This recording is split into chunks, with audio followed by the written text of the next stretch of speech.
Salam əziz izləyicilər, tarixsevərlər. Bugün sizə ibtidai insan növləri haqqında məlumat verəcəyəm.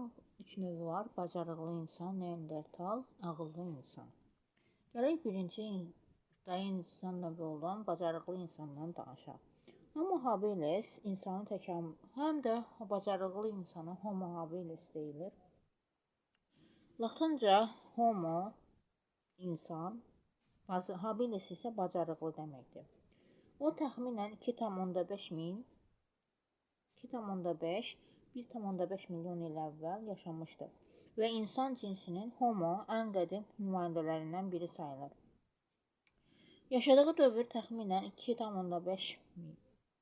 1,5 milyon il əvvəl. Yaşadığı ərazi əsasən Afrika, xüsusilə Tanzaniya, Olduvay dərəsi, Kenya, Efiopiyadır.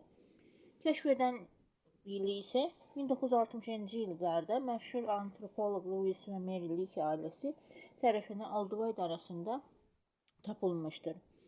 Əsas xüsusiyyətləri beyin həcmi təxminən 600-700 sm, yəni meymunlardan böyük, amma müasir insandan xeyli kiçik idi.